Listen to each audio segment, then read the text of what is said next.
கேள்விக்கு தான் பதில். பாஸ்டர், சினிமா பாட்டு கேட்கறது தப்பா, சினிமா பார்க்கறது தப்பா?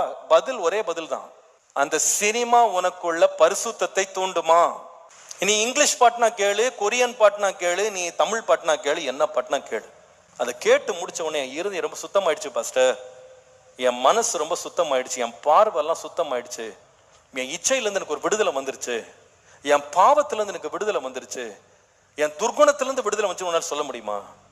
தேவையானது தேவனுடைய அன்பு.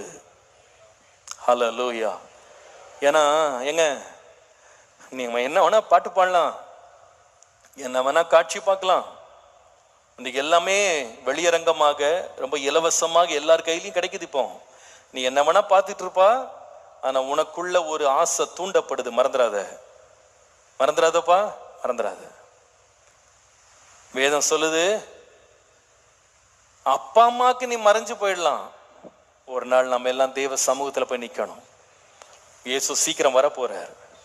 அவருடைய வருகையில காணப்படுறவங்க யாருன்னு கேட்டா பரிசுத்தம் உள்ளவர்கள் தான்.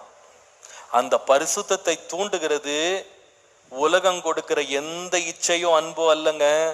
பரிசுத்தத்தை தூண்டுகிறவர், பரிசுத்தத்திற்கு காரணமானவர், பரிசுத்தத்தை எழும்ப பண்ணுகிற ஒன்றே ஒன்று, தேவனுடைய பரிசுத்தாவியினாலே உண்டாக நமக்கு அனுப்பப்பட்டிருக்கிற தேவ அன்பு.